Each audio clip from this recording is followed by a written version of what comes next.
I was asked to speak tonight about leadership and how to change your world.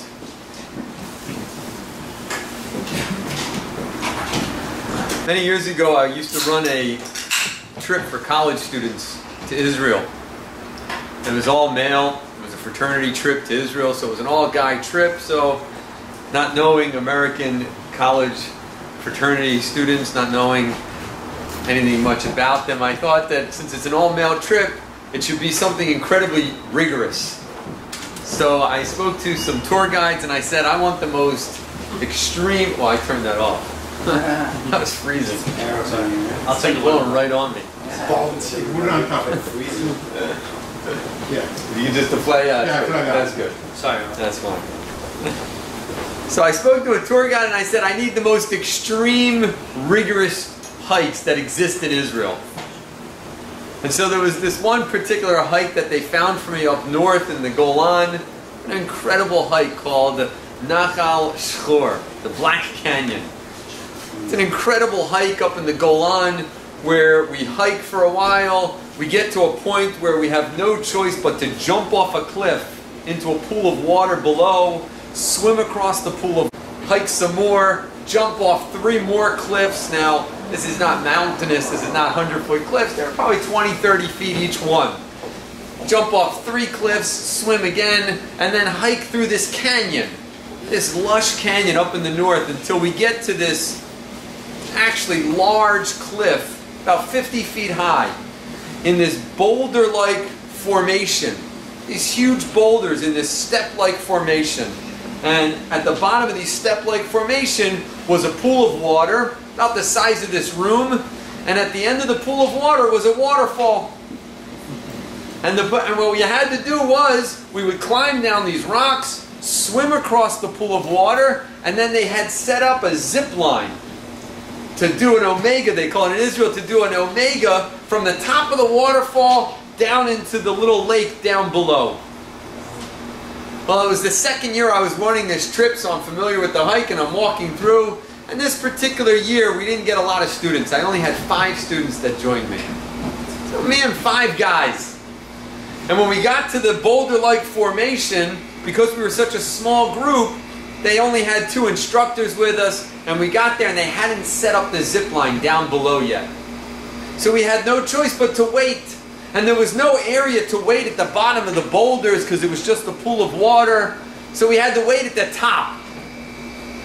And while we're waiting, now again, you have to picture this. It's this cliff with these boulders that were shaped in this formation of steps, like if a giant would go down these steps. That's what it looked like, just these big steps, about 45, 50 feet up, and then a pool of water. And we're sitting at the top of these steps waiting for the tour guide to do the zip line. And while we're sitting there waiting, one of these 5 college students turns to me and says, "Hey Rabbi, is it okay if we jump from here?" I thought to myself, you're insane. You jump from here. Now, I was a young rabbi at the time. Someone's supposed to say you're still young, Rabbi, but okay.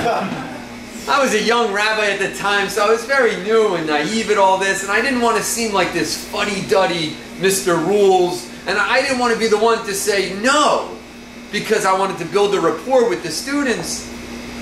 But I didn't want to say yes either, because this is insane, they'll die. So I realized, you know what I'll do? I'll ask the instructor down below, the one who's setting up the ropes. He's going to realize that this is insane. I'll ask him if we can jump. He'll say no. This way I can look like the cool rabbi. But look, the instructor says no. What can I do? So all in Hebrew, I turned and I yelled down to him, "Efshar lekfotz mipo." Is it okay to jump from here? And of course, anyone who knows Israel, he's sitting there nonchalant with the rope. He looks up, yeah. Okay, he obviously didn't understand what I was asking. No. It's okay to jump from here. Not like halfway down, from up here. And he again says, yeah. And I said, from here?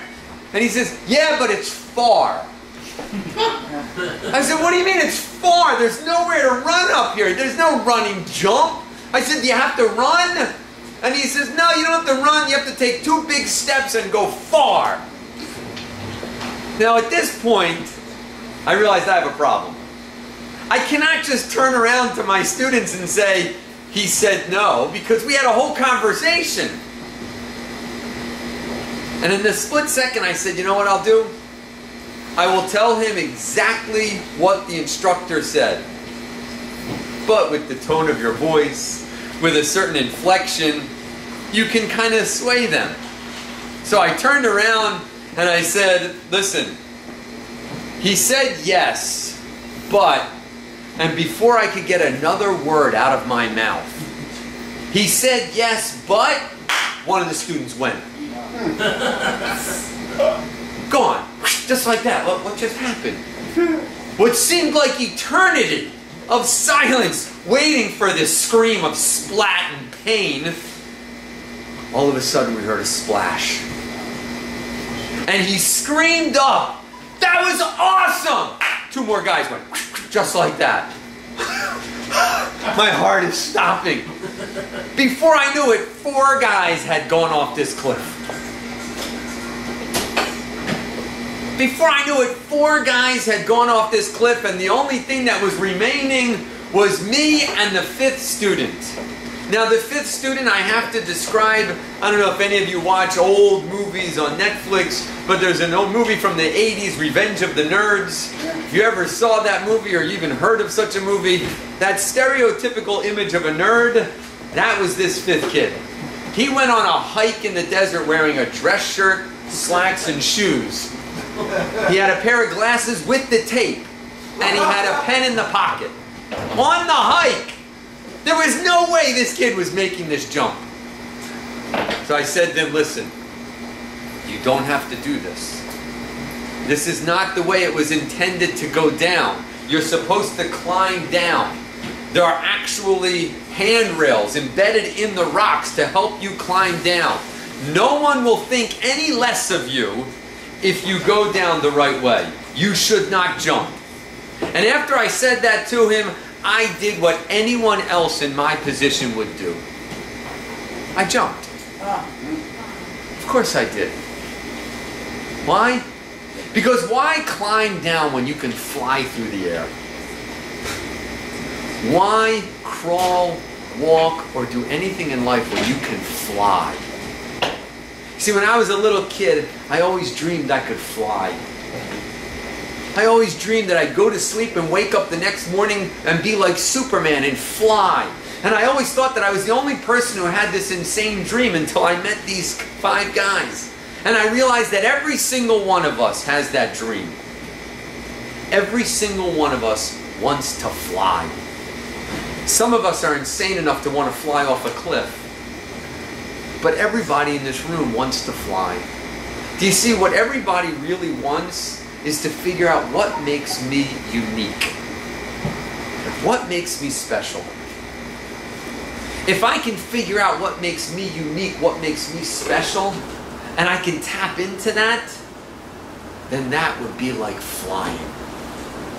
That's really the goal. That is what it means to be a leader. What it means to be a leader does not automatically mean that you have to be in charge of an organization. What it means to be a leader does not mean that you have to stand up in front of a crowd of 100 people and yell charge. What it means to be a leader is it means to live life to the greatest that you possibly can. Because if there is one thing that unites every human being on the face of the earth, every human being desires to be great. And if there's one thing that haunts every single one of us, is the realization that we are not living up to our potential. Because our potential is far beyond what we can imagine. Every single one of us is the spark of the infinite. Every single one of us is B'Tselem Elokim Nivrahu. The Torah says that we are created in the image of the Almighty. And therefore we have that power, that potential of the infinite within every single one of us. All we have to do is figure out what is that spark of the infinite inside me that is different than everybody else. Because if I can figure out what that spark of the infinite is, and I can embrace it, and live with it, then I would be flying for the rest of my life. When I was 21 years old, I got on a plane and I went to Israel. And I went in search of someone who could teach me how to fly. And I was very fortunate to have met Reb Noach Weinberg. Reb Noach Weinberg of blessed memory was my rabbi. And he said to me, if you want to change the world, if you want to change your world, then you have to embrace 7 character traits. I'm going to share them with you tonight. They are powerful. I'll go through them quickly, and then I'll go back and go over them one by one. First and foremost, clarity. Clarity is an understanding. If you really want to live a life of greatness, the first thing is you must have a clear vision of what it is you want to do with your life. A set of goals. Number 2 is responsibility. A realization and an awareness that the buck stops here. No one is going to live your life for you. Number 3 is to live with the reality that life has consequence. The first step in becoming a mature adult is to realize that my choices matter. My decisions make a difference. Number 4 is to live with optimism. A sense of belief and understanding that I can do it. Confidence in myself. But ultimately a realization that whatever happens is for the best. Joy. To live with joy. Because joy is what gives a person fuel for life. And number 6 is patience to persevere. Quitting is not an option. And finally, the last one, number 7, is humility. The greatest obstacle that we face in life is ourselves. If we can get rid of the ego, then we can actually be great. Those 7 traits will change your world. Go through them one by one. Start with, alright, I'm sorry, I'm not going to be able to deal with it. The camera's going to have to just deal. I can't stand still when I teach. Unless I'm sitting. No. Then I won't see the people in the back. First and foremost, clarity. When I say that you need to have clarity, what I mean is something very specific. If I were to ask every single one of you, how many fingers do you have on your hand? You would all say 5. Now there's always one guy in the room, and it's always a guy, never a female. There's always one guy who always says, no, it's only 4, your thumb's not a finger. And the women all laugh at the absurdity of that statement, right? But it's always the guy like, oh, I'll show the rabbi I know more than him. Ridiculous. 5 fingers. If I were to ask you how many fingers you have, you'd all go 5. If I were to ask you how old you are, and that of course I won't do. How old are you? You'd be able to answer like that. How old are you? 31. He's 31 years old. That means he's been cognizant of what it means to be alive for at least 10 years. Prior to that, usually not thinking about life. Tell me, what are the 3 most important lessons you've learned in life? Now, he might have an answer, but you notice there was a pause. It's not as quick as how many fingers are on your hand. That's not clarity. Clarity means to be able to answer what is my life about like that. To have a vision, to have an understanding of what's... Because the most prevalent thing that plagues every one of us is doubt. Shakespeare said an amazing thing. He says, doubt is a plague that prevents us from doing anything. Moshe Chaim Luzzatto, the Ramchal, in his magnus opus, the Mesilat Yesharim, the Path of the Just, his opening line says that the most important thing in life is clarity. What am I living for? That's the ultimate thing to have clarity for. But you should have clarity on so much in life.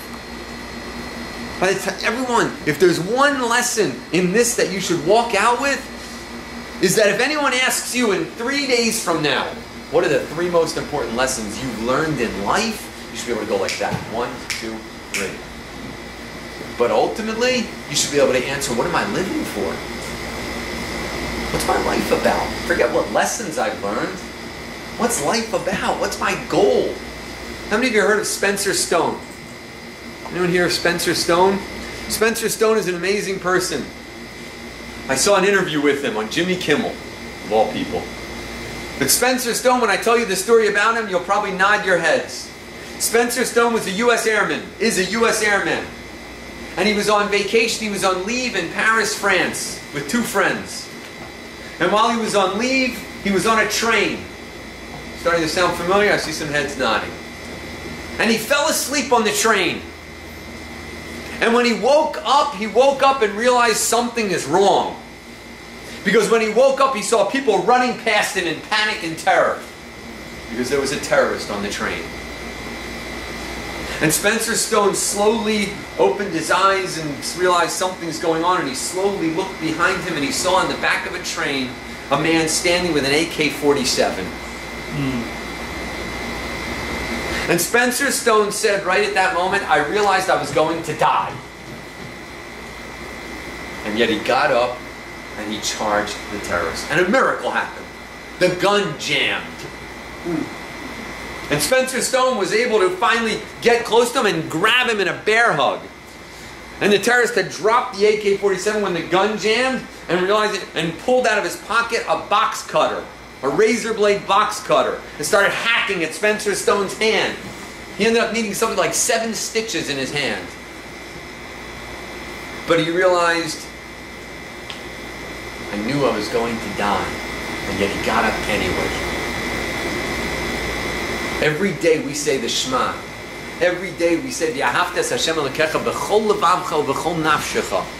Do you know that you're supposed to say every day, I'm willing to die be a Jew? If a person doesn't know what they're willing to die for, then they haven't begun to live. You should ask yourself, what am I willing to die for?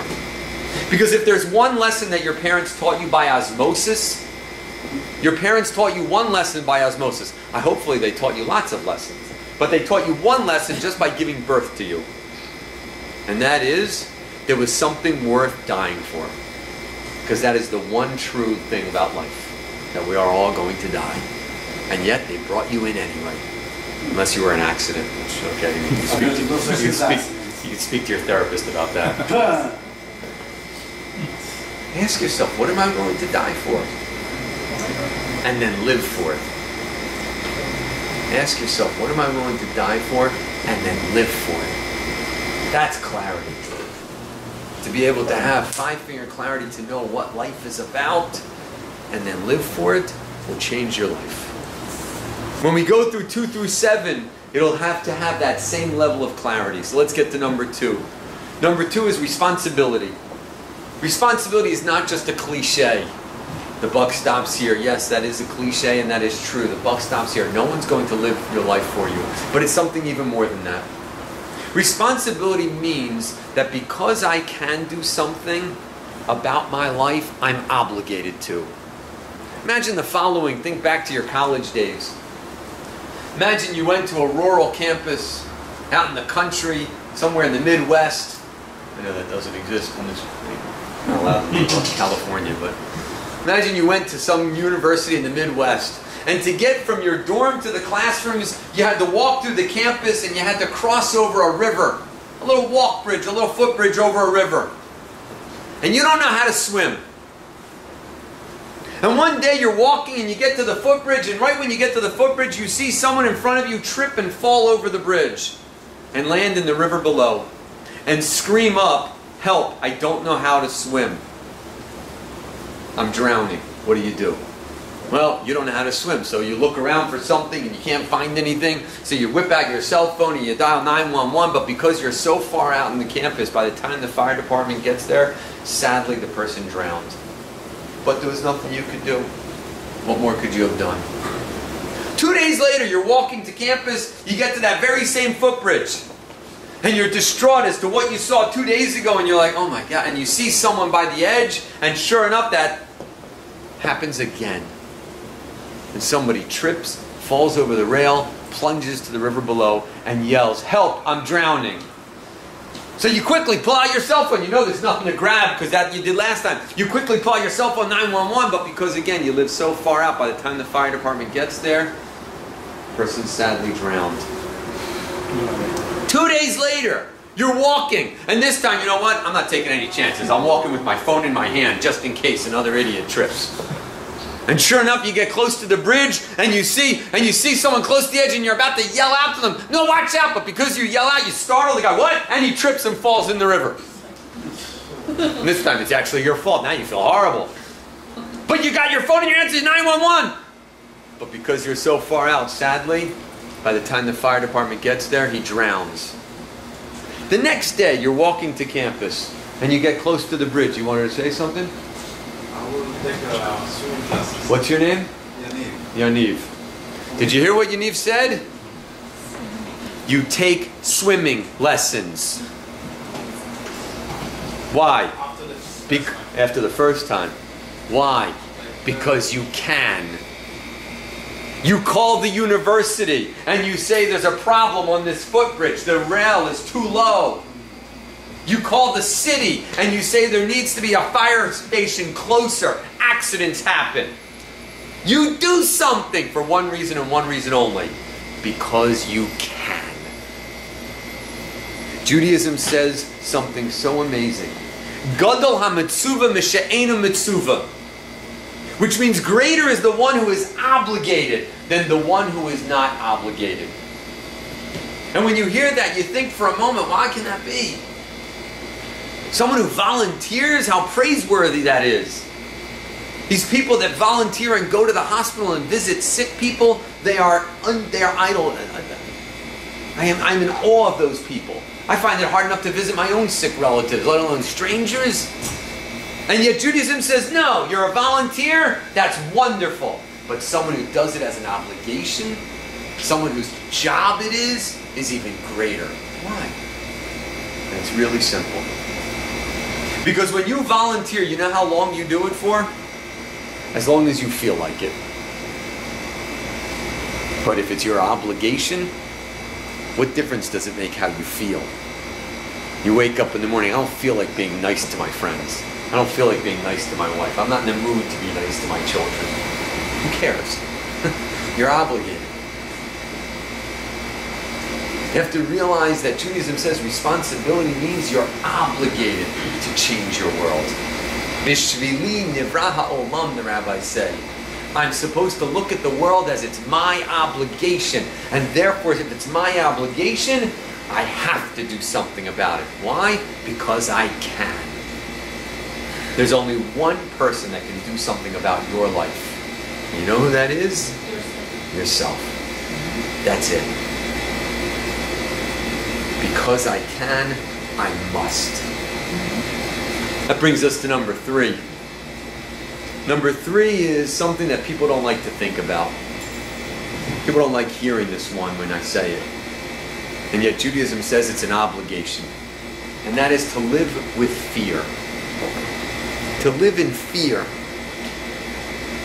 People hear that, they go, well, who wants to live in fear? You think about it, when you picture someone who's scared, how do you picture them? You picture them cowering behind a door, hiding behind the sofa, frozen, paralyzed in fear. Who wants to live in that type of world? Who wants to go through life constantly looking over your shoulder, worried about what could possibly happen?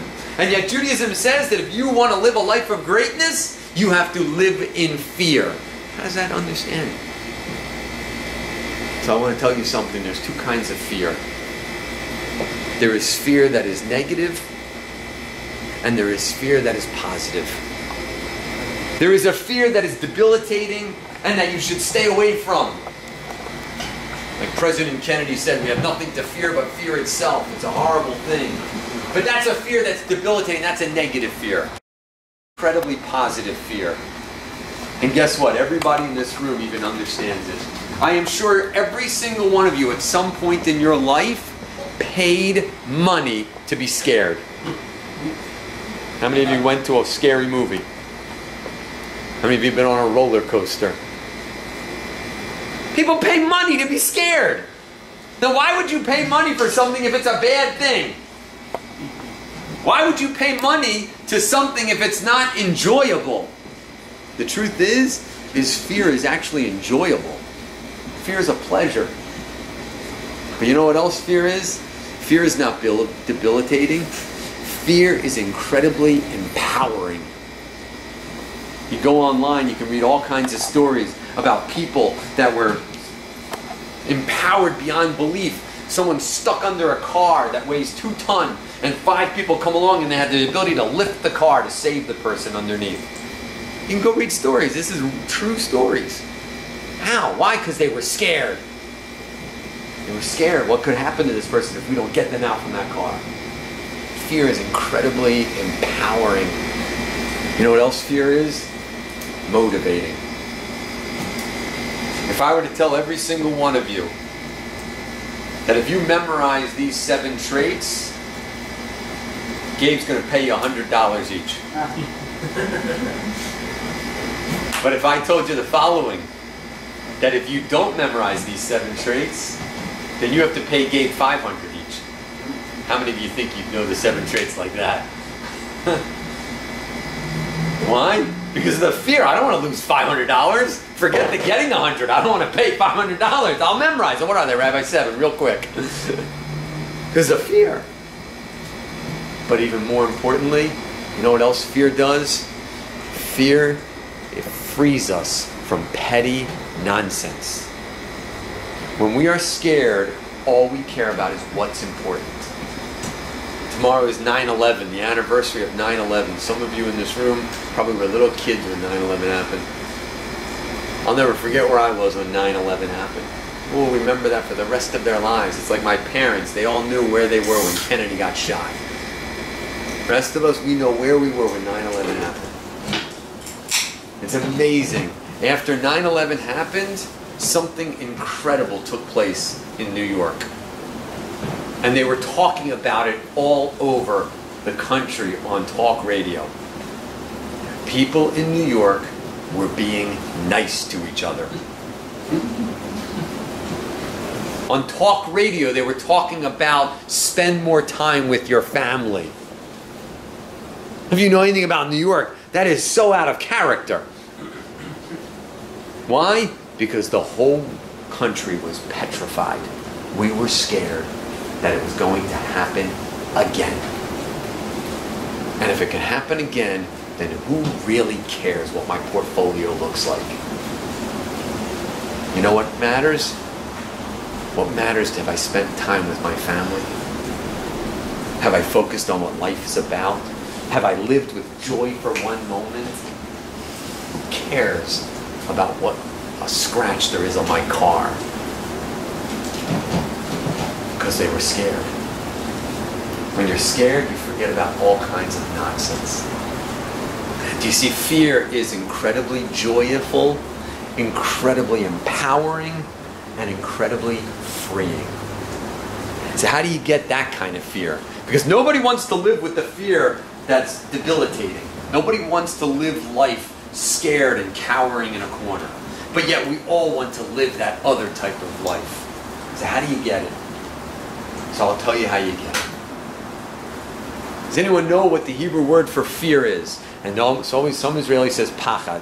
I don't want trembling. No, yira.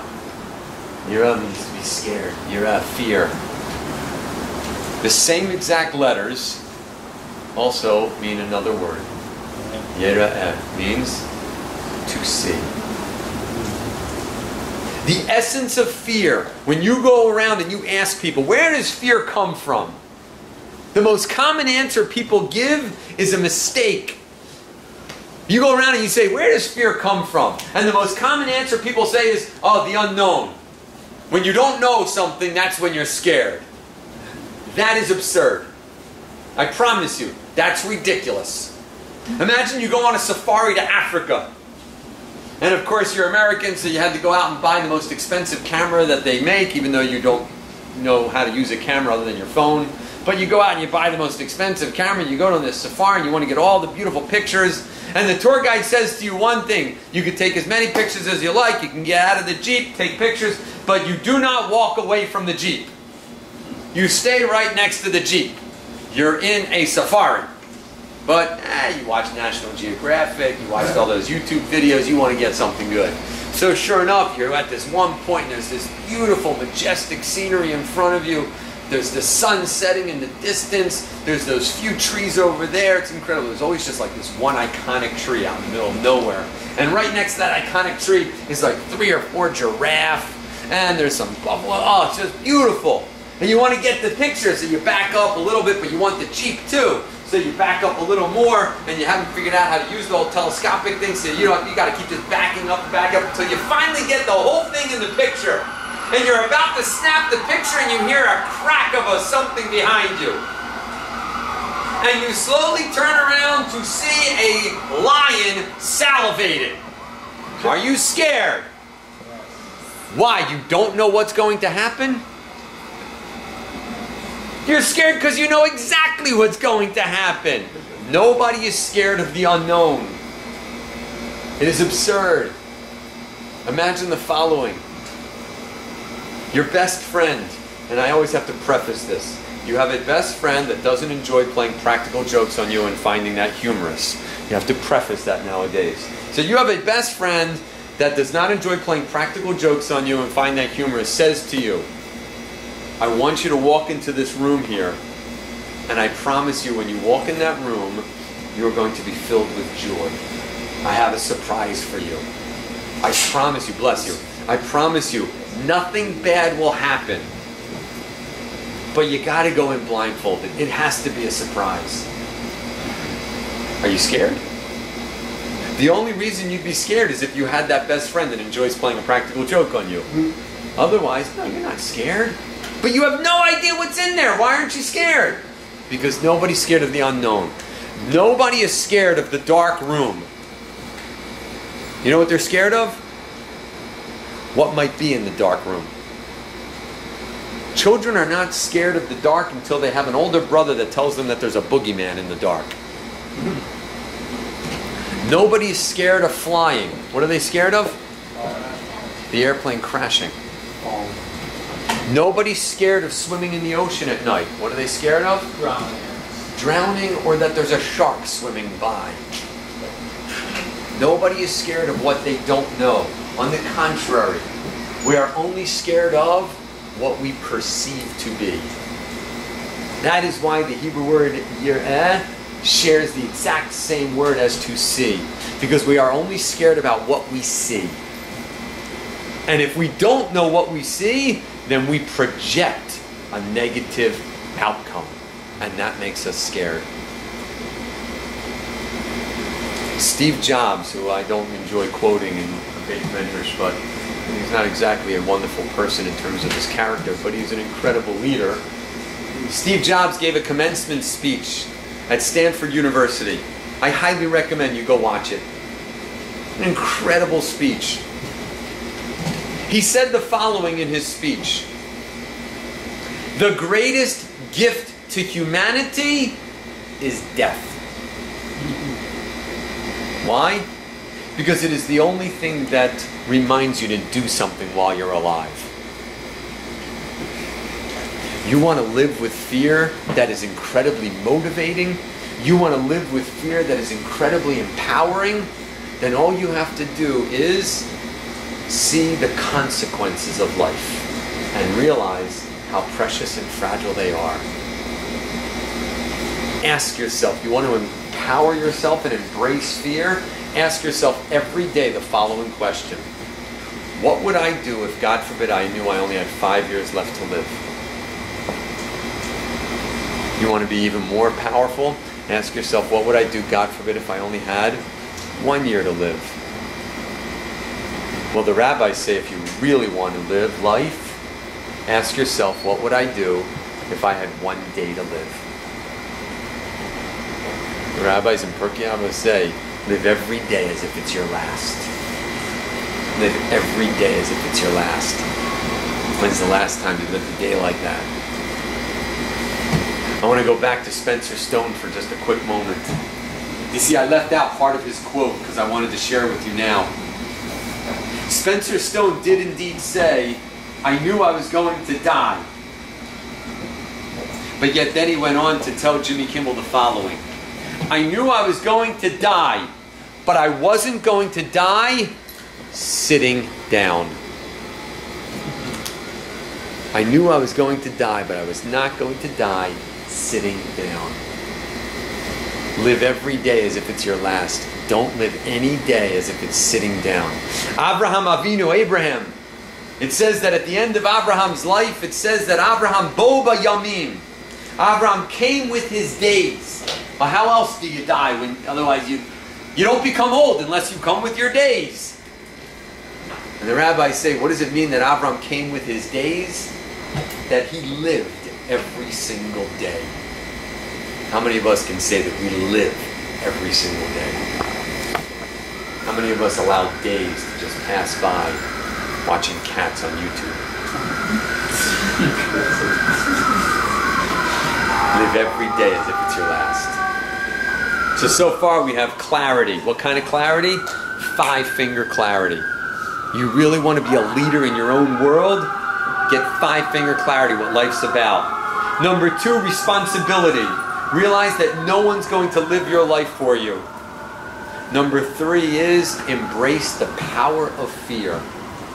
Realize that life is precious and see the consequences of not embracing it. But yet see the consequences that could exist if you do embrace it. That's really empowering. That brings us to number 4. The first 3 are heavy, I have to agree. The first 3 are heavy. They get a little lighter from here on, so hopefully that didn't knock everyone out of interest. But number 4 is optimism. You know, I don't like discussing politics, but President Obama won his election. And I don't want to discuss good president, bad president. That's irrelevant. I just want to focus on one thing. President Obama won an election with 3 words. Anyone remember what they were? Yes, we can. Optimism. It's so uplifting. To give people the belief that we can. Yes, we can. You should tell yourself that every day. Yes, I can. Because the opposite is destructive. The opposite of optimism, pessimism, will destroy you. Golda Meir said so beautifully. Golda Meir said, pessimism is a luxury that no Jew can afford. How do you call pessimism a luxury? Pessimism a luxury that no Jew can afford. And Golda Meir was so sharp, she understood. Because you know what pessimism really is? Pessimism is nothing other than an excuse to do nothing. Nah, my life can't change.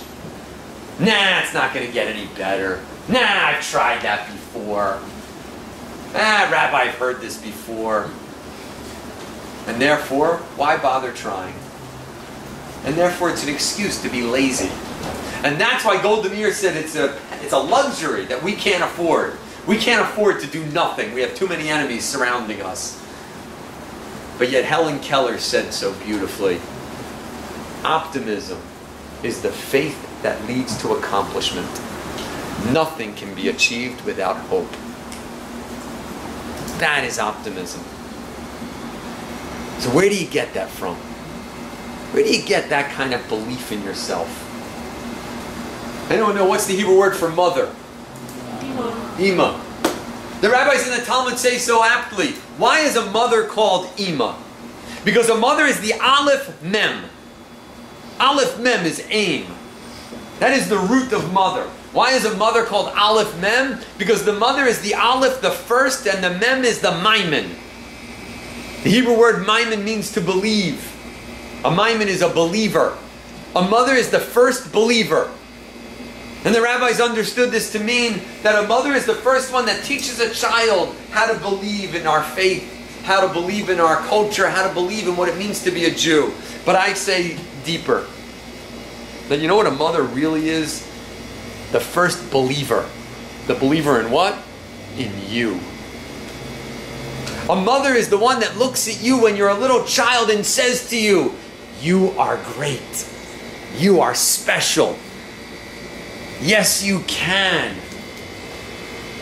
That is the essence of a mother. Hopefully everyone had a mother like that. But if you didn't, it's not too late. You can still believe in yourself. And I'll teach you how.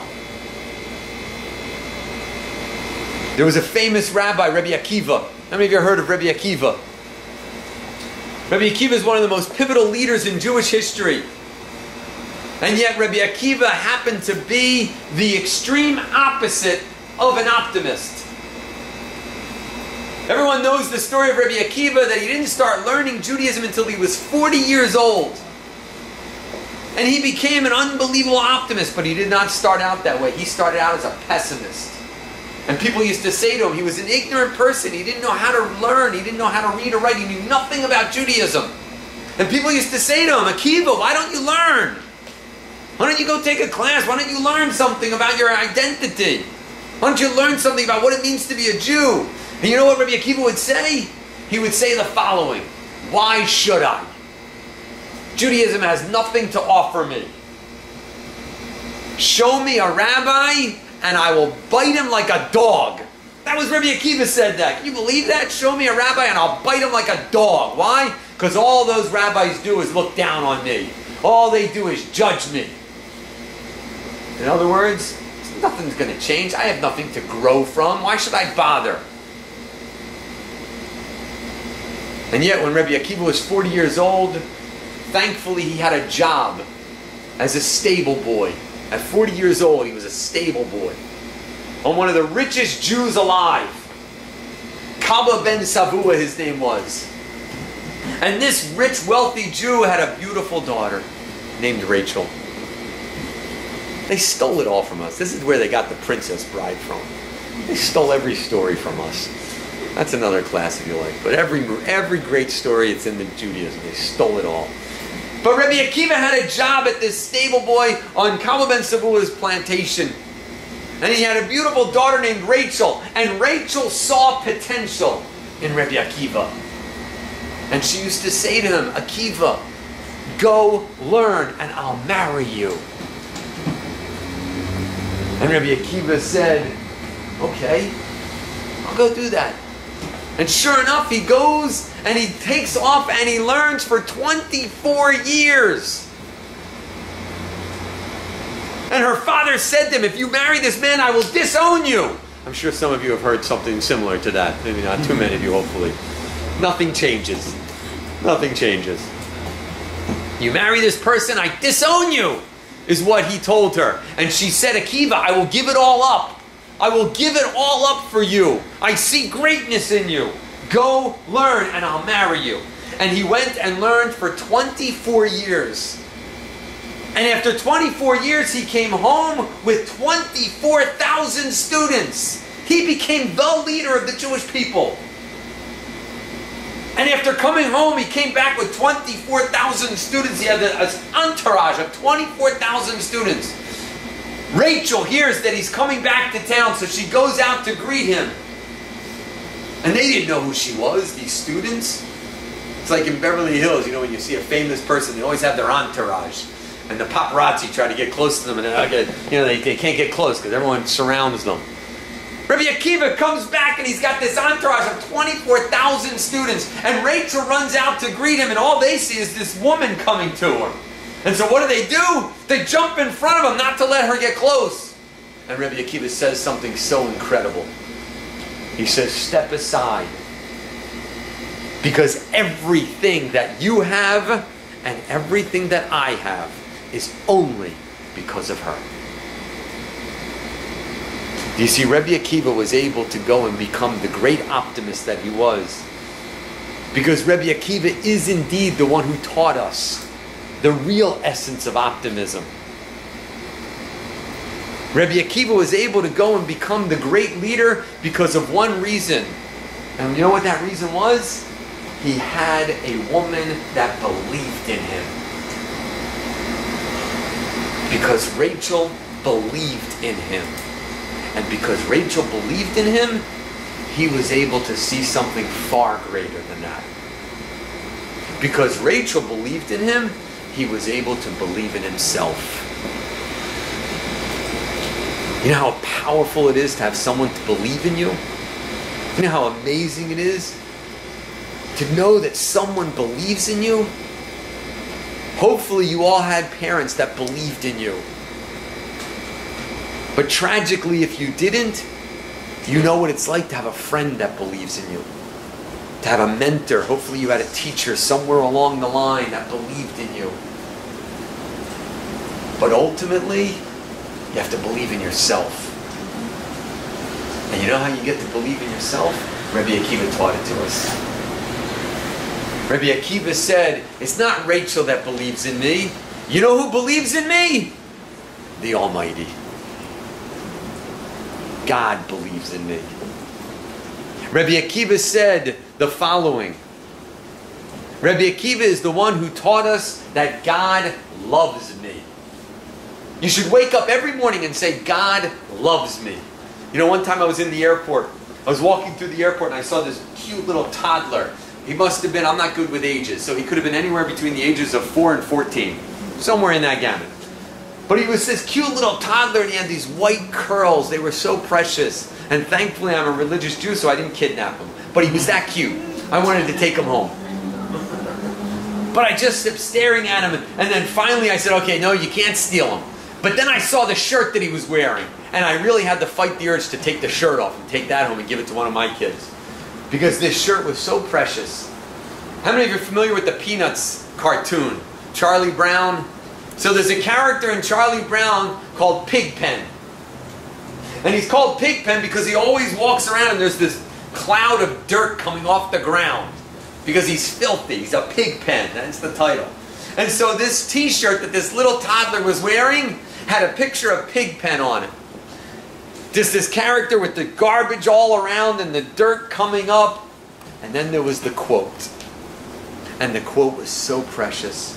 And the quote said, I know I'm not junk. Because God doesn't make junk. How many people walk around thinking they're junk? How many people walk around looking in the mirror saying, I don't deserve life? You have to wake up every morning and tell yourself, God loves me. Imagine the following. Imagine you go away on a trip and you come back to LA. And you come back to LA and you land at LAX and you come to the city of billboards. This is the city of billboards. You go to anywhere else in America, they don't have billboards. Look, everywhere's a billboard. Every 2 feet there's another one, another one, another one. So imagine you come back to LA and you get off the airplane and you walk through and the first billboard you see, it says, welcome back to LA, Gabe. We missed you. The city of Los Angeles. How do you feel? Excellent. You feel amazing. Can you imagine you get off the airplane and there's a sign that says, welcome back, we missed you, in your name, the city of Los Angeles? You know what you're supposed to say every morning when you wake up? You're supposed to look at the universe and say a billboard from the Almighty. Welcome back to my world. I missed you. God. That's how you're supposed to wake up. Modani lefanecha melech chai v'kayom shechazarta bi nishmasi bechem l'rabba. I thank you, God, for giving back my soul with everlasting love. And that is why Rabbi Akiva understood. You want to know what real optimism is? Do you see, we misunderstand optimism.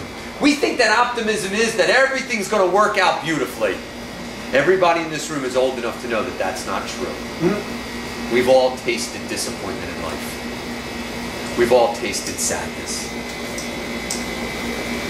That's not optimism. That's fantasy life. You know what real optimism is? Real optimism is like Rabbi Akiva said, Kol man da'ovid rachmana letav ovid. Everything that happens is for the best.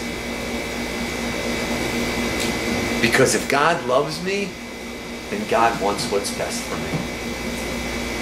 The biggest challenge children have in life is coming to terms with the fact that their parents weren't perfect.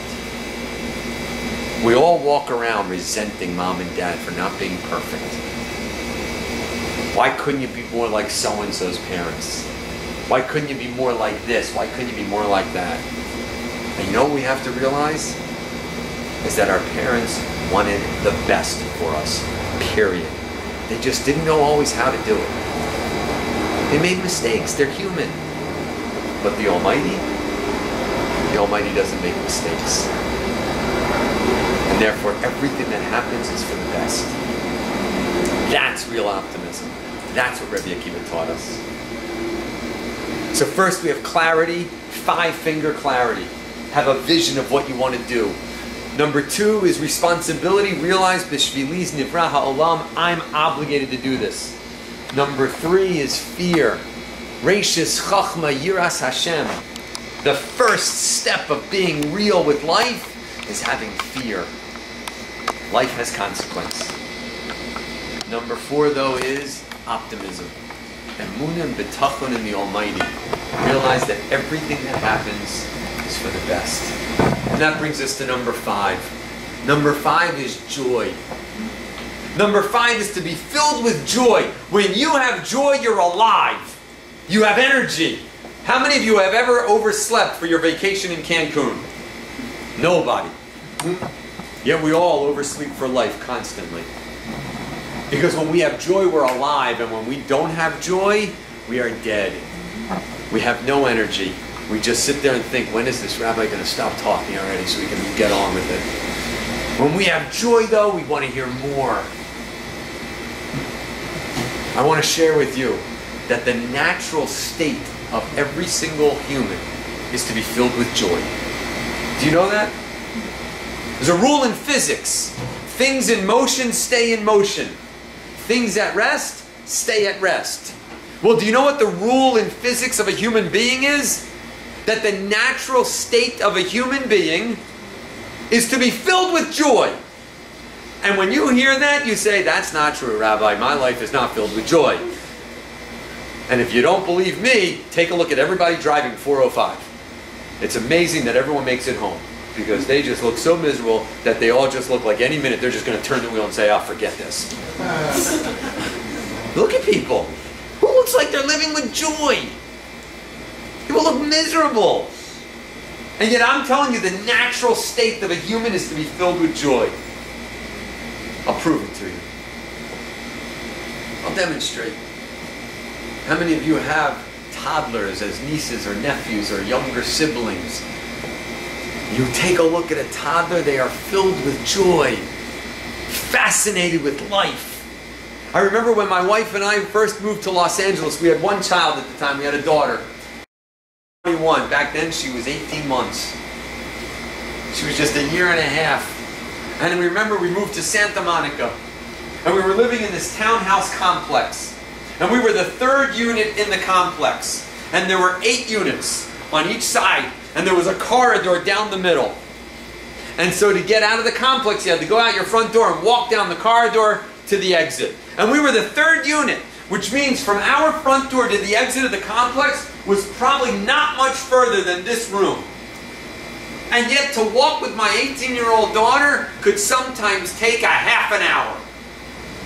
Not because she couldn't walk, she's 18, she could do a little waddle. Because what would happen is she would take 2 steps and go, wow, Daddy, look! And I'd have to look and say, oh, an ant. Wow. And I'd say, okay, oh, the ant went in the crack, Dina, let's go. All right, the ant went bye-bye. And then she'd take 2 more steps. Whoa, Daddy, look! And I'd have to say, oh, wow, a blade of grass that cracked up through the cement. That is, no, don't pull it out. No, oh, now it's dead. All right, come on, it'll grow back. It's okay. And then we take 2 more steps. Whoa, Daddy, look! Oh, a flower. Yeah, oh, you want to smell it? Okay. Fascinated with everything that has to do with life. You know, the number one thing you can't stop a toddler from doing is asking questions. But why? But why? But why? Can I have a tiger for a pet? No. Why? Well, because they're dangerous. Why? But because they'll eat you. Why? Because they're hungry. Why? There's no end. They're fascinated with everything because life is a wonder. Life is a thrill. And then what happens? We're told no too many times. We're told no, we can't have the tiger too many times. And then we start to taste disappointment. And then we taste disappointment again. And we taste disappointment again until what? We start becoming habitually miserable. And therefore that becomes our regular attitude. You want a glimpse of this? You want to see that you can get it back? Next time you go to an amusement park, go to an amusement park and do the following social experiment. Go to the exit of the roller coaster. Just as a social experiment. You can go on the rides too, but before you do, go to the exit of the roller coaster and watch everybody coming off the ride. They're all giddy with laughter. Woo, that was awesome. Wow, that was great. I almost died. That was great. They're all giddy with laughter except for the one person who threw up and the person behind them. Everybody else though is hysterical with, oh, that was awesome. That was great. Let's go again. And then, yeah, let's go again. And they go around and they see that the wait is 45 minutes. No, it's too long. Let's go on that ride. And then they go over to that ride and the wait's an hour and 20 minutes. Okay, now let's try the log ride. And they get to the log ride and because it's a hot summer day, that's a 2-hour wait.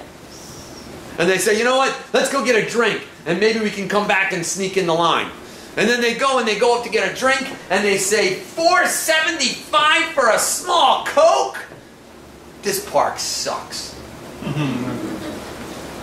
Isn't that true? What happened? 2 minutes ago, this was awesome. Life is great. This stinks. Because we forgot it's great to be alive. And we focus on the disappointment. We forget what a thrill it is to be alive. Hashem says in our Torah that you want to know when life will be horrible? At the end of the Chumash, where Moshe Rabbeinu in his last speech to the Jewish people is talking about how life will be horrible for the Jewish people. And he says so pointedly, he says, Tachat asher lo avarta es Hashem besimcha.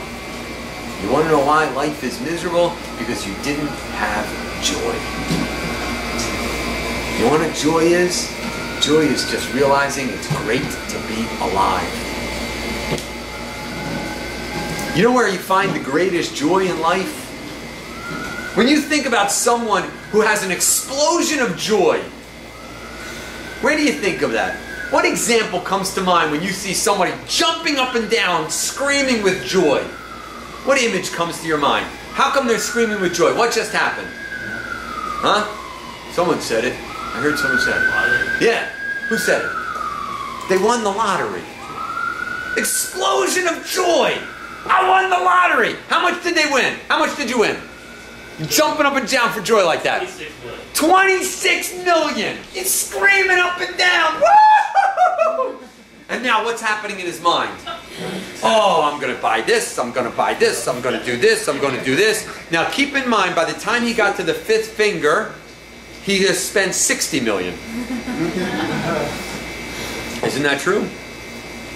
By the time he got to the 5th finger, well, I'm going to buy the Bombardier jet, which is 30 million in and of itself, and then I'm going to buy the island, and I'm going to get the mansion in New York, and I'm going to get, and I got to get a penthouse too, because you can't just have a mansion on the island. I got to have the city in case I just want to spend the time in the city. You're already over 300 million, and you only won how much?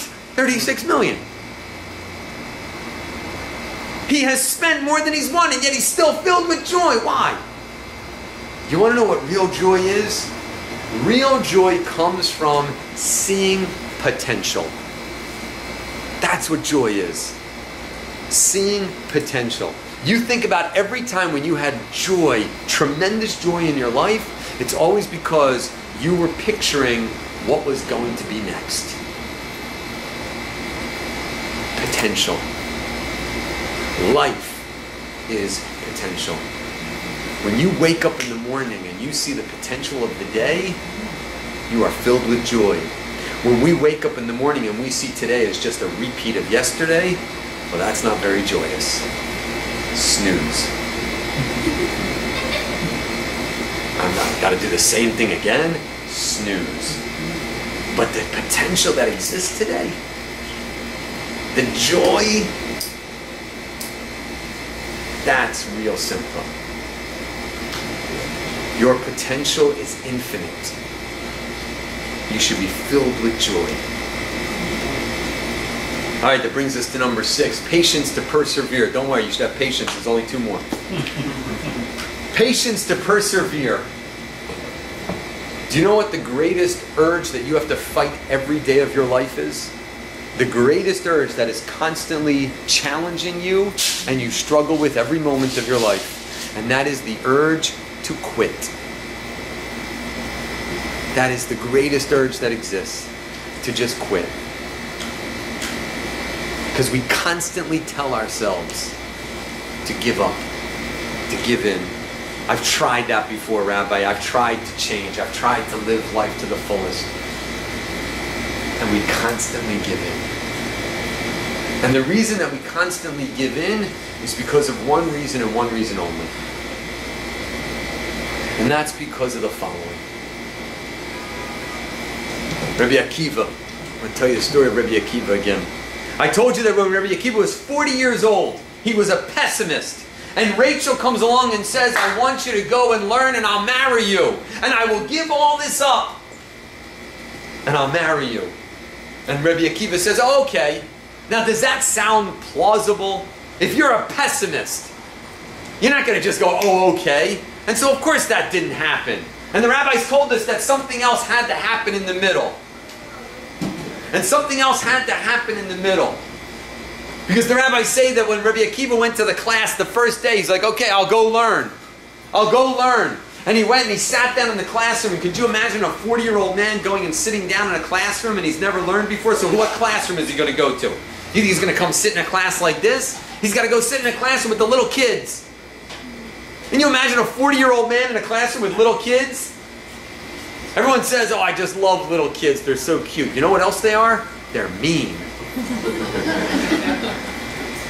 What do you think they did to a 40-year-old man? Walks in the room. Oh, I guess we have a new teacher. And then they see him walk towards us and sit down. Look at the funny man sitting in the chair. The kids are cruel.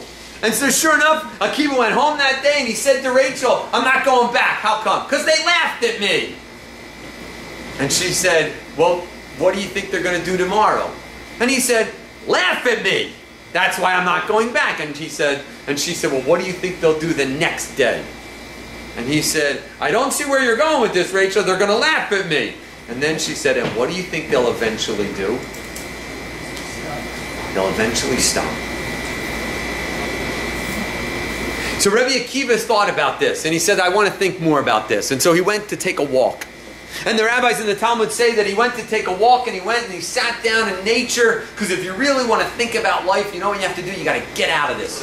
Every now and then, you just got to get away from all this. Because all of this is constantly weighing on us. Telling us, no, this is what life's about. And it's not. And you got to get away every now and then to clear your head and think, what do I really want in life? And so Rabbi Akiva went to take a walk in nature and he came across a stream of water. And he sat down on a rock to think. And the story says that while he was sitting there thinking about life, he noticed something fascinating.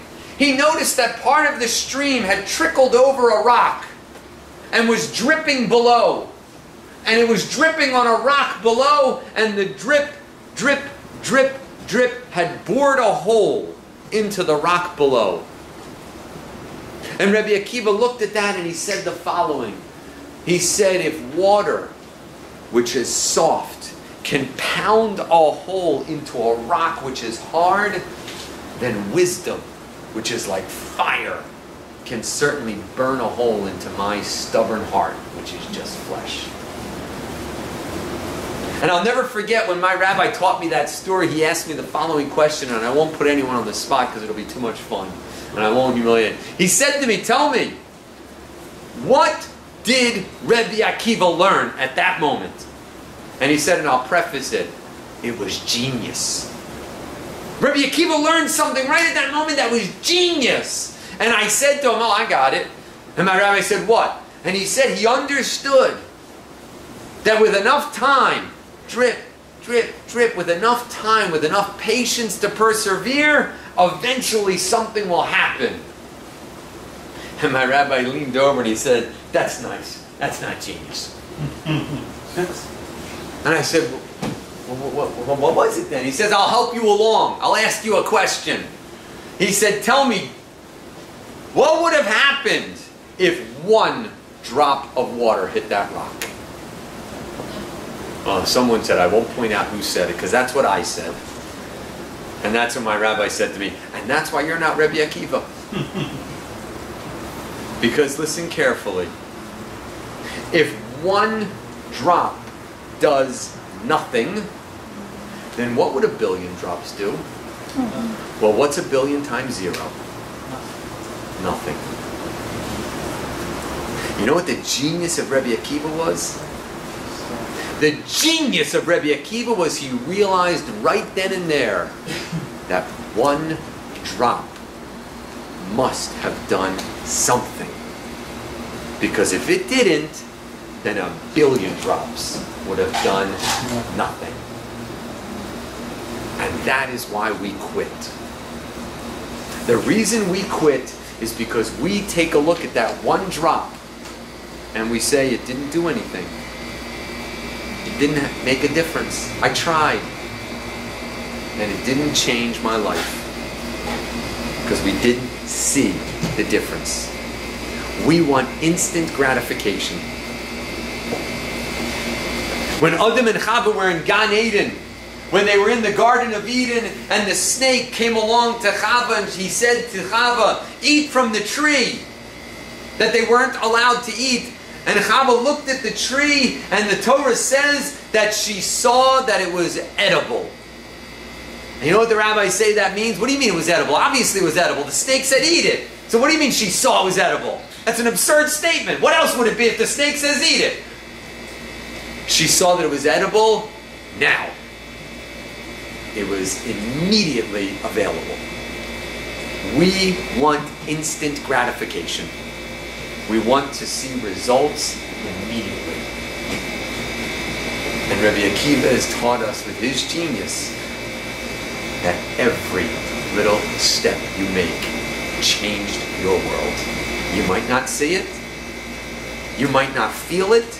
You might not notice it ever. But it made a difference. It changed your world.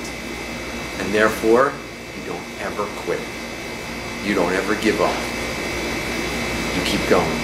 Another drip. Another drip. Another drip. It'll change your world. And then we get to the last one. Humility. The Torah tells us that the greatest force that exists in the world is unity. The greatest force that exists in the world is when humans come together with a single-minded goal. They are unstoppable. We see this in the Torah with Migdal Bavel, the Tower of Bavel. All of humanity united to build this tower. What their goal was is not our topic tonight. But the Torah says explicitly that the Almighty says, God Himself says, they're unified, they can't be stopped. What do you mean they can't be stopped? You're God. Imagine, play God for a second. No lightning, please. But play God for a second. Okay? And humanity is united to do something you don't want them doing. So what do? Well, for starters, how about just send lightning down and destroy the tower? I'll give you better. How about hit the reset button? You just did that one chapter ago. If you read the Torah, what happened right before the Tower of Babel? The flood of Noah. Humanity was not acting the way God wanted them to act. So what did He do? All right, we'll start over. Okay, jump ahead to the next chapter. Humanity's not doing what you want them to do. They're building this tower. Start over. Instead, what does God say? Okay, there's no way to stop them as long as they have unity. Because God Almighty Himself is saying, when humanity is united, there is no stopping them. I could knock the tower down, you know what they'll do? Just build it again. I'll wipe them all out except for one of them, you know what He'll do? He'll have children and build it again. There's only one thing I can do. And what's that? break up the unity. You got to break up the unity because Achdus is unstoppable. How do you get that? How do you get that kind of unity? Well, it's really simple. You know what you have to do? You got to get rid of the me. See, we don't have unity in this life because we're all walking around me. And therefore we don't allow ourselves to have unity with others. There's an amazing movie called Miracle. I don't know if any of you are into hockey, but there was a famous United States Olympic hockey team that won the gold medal in the 1980 Olympics. Now, if you know your history, in the 1980s, this was the peak of the Cold War. The Cold War was United States versus Russia, East versus West. Arch enemies. Spies. Espionage. Murder going on. America versus the Russians. And the Olympics come along. And the Olympics come along and the Russians are unbeatable. Undefeated in sports, in gymnastics, and in hockey. And the United States Olympic Committee says we cannot be humiliated. We need to make sure that we are not humiliated in the Olympics. And so they hire a coach with one goal. Don't embarrass us. Not win. We can't win. They actually say this. We can't win, but don't embarrass us. And so Herb Brooks is his name.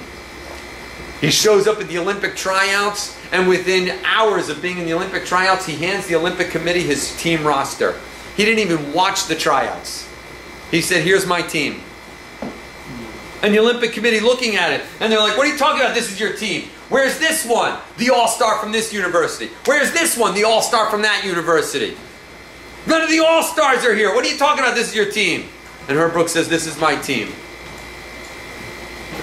And sure enough, they go on to win the Olympic gold medal. And that's why it's called a miracle. And this movie called Miracle depicts the story. You remember when I want to watch a movie, go watch this movie. It's amazing. And there's this one incredible scene in the movie that I have to share with you that gives you this insight about unity that comes from humility. The coach, Herb Brooks, he starts teaching them the following. He says, listen, when I point to you, I want you to tell me your name, where you're from, and who you play for. And this is all true. This is what Herb Brooks did. And he would point to a player and he would say his name, and he'd say, I'm from Boston, Massachusetts, and I played for Boston College. And then the next scene, he'd point, I'm so-and-so, and I come from Michigan, and I play for the University of Michigan. And he keeps doing this, and this is all to set up this incredible scene. And everybody says their name, what city, and then they say the college that they played for, until they get to the first scrimmage game. It's not the Olympics yet, it's an exhibition game. And in this exhibition game, the United States wins. And they cream the other team. And Herb Brooks watching, he sees something. He sees every player going out and hot dogging, showing off. And so after the game, they think they're going to celebrate. And Herb Brooks says, no, nobody goes anywhere. Everybody stay on the ice. And he makes them skate back and forth the entire rink. Think about this. They just played 3 periods of Olympic-level hockey. They're exhausted. They are fatigued. And they think they're about to celebrate. And he's saying, no, you skate back and forth. And he starts yelling at them, berating them. You think you're good enough to win on talent? Trust me, you don't have enough talent, he says to them. He says the only way you're going to do this is if you understand that the name on the front of the jersey is a hell of a lot more important than the name on the back. Get that through your head. Because what does it say on the front? USA. What does it say on the back? My name. And he keeps berating them until finally one player, exhausted, coughing, spitting up, says, Mike Ruzioni, Winthrop, Massachusetts. And Herb Brooks says, who do you play for? And Michael Ruzioni says, I play for the United States of America. And Herb Brooks says, that's all, you can go home now. We're done. Because what did he get? Every kid that he pointed to, what did that kid say? I'm so-and-so. I'm from such and such a place, and I play for Boston College. You're not playing for Boston College right now. Why are you saying Boston College? You're on the Olympic team. Why are you saying Boston College? Because this is about me. Look at me. I made the Olympics. I represent Boston College. I represent my school. Until finally Michael Ruzioni got it. He says, this isn't about me. This isn't about my school. This is so much bigger than me. This is about the United States. And when he got it, they all got it. And they had unity that was unstoppable. And they beat the juggernauts, the Soviet Union. They won the Olympic gold. And I forget his, the announcer. The announcer in the final game, as they're skating towards the net, screams, "Do you believe in miracles?" And that's why it's called Miracle.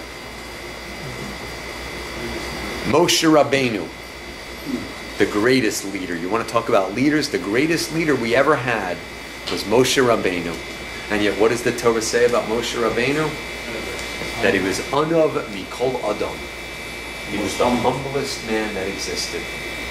Why? You want to know what made Moshe Rabbeinu so great?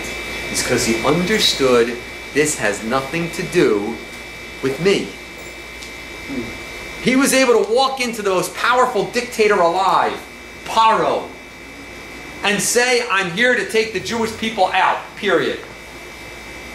Why? This has nothing to do with me. Because the Almighty says this is what's going to happen.